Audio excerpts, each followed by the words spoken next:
Companies have been playing it safe with Android handheld designs lately. Slabs, clamshells, repeat. But every once in a while, someone tries something different.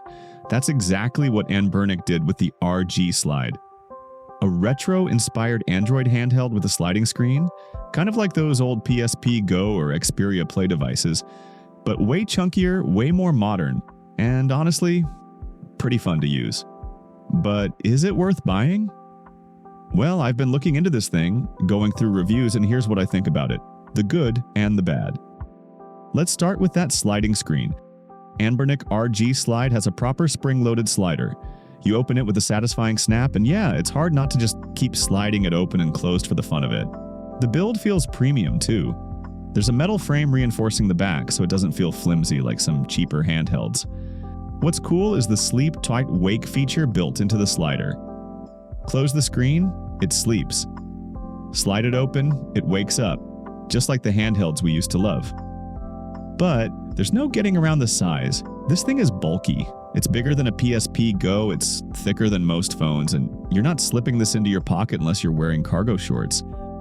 Screen-wise, it's a 4.7-inch LTPS panel, running at 1280 by 960 with a 4:3 aspect ratio. The 120Hz refresh rate is honestly overkill for retro stuff, but hey, it looks smooth. The only real downside is that it's not OLED, so blacks aren't as deep, and the contrast could be better. Also, if you look closely, the screen isn't perfectly centered when opened, but you forget about that pretty quickly once you start playing. Controls are full size and feel solid. The analog sticks are capacitive, so they're accurate, and you don't get weird interference. They're on the small side, but manageable. And despite the size, I was surprised to hear how many people say it's comfortable to hold. The weight actually helps it sit in your hands instead of forcing a tight grip. Inside, it's running a Unisoc T820 processor with 8 GB of RAM. Now, that's not breaking any records, but it handles retro games, Android titles, and light emulation just fine. Systems like PS1, Saturn, N64, and even some Dreamcast or GameCube titles run well. But don't expect it to replace more powerful handhelds for heavy tasks. PS2 emulation, for example, is hit or miss. The upside is battery life. Reports are saying between 4.5 to 11 hours, depending on how hard you're pushing it. That's with a 5,000 mAh battery and active cooling, which keeps the heat under control. Noticeable warmth, but nothing uncomfortable. There are some handy extras packed in, like gyro support, haptic feedback, and a basic AI assistant for quick guides or translations. You also get a micro SD slot for expanding storage up to 2 terabytes. But not everything hits the mark. The video out feature is temperamental. It works with certain adapters, but people have had issues finding a dock or hub that lets you charge the device and output video at the same time.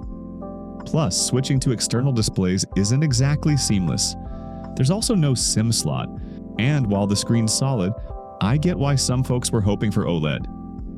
It's not crazy expensive, but given the chipset and size, I kind of wish it launched closer to $160 like other Anbernic devices using similar hardware. Still, it's clear who this is for.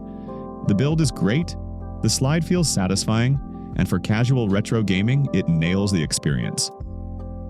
But if you need pocketability, flawless PS2 emulation, or the best screen on the market, you might want to hold off or wait to see if Anbernic makes a version 2. Either way, I've got to give them credit for trying something different in a sea of samey handhelds.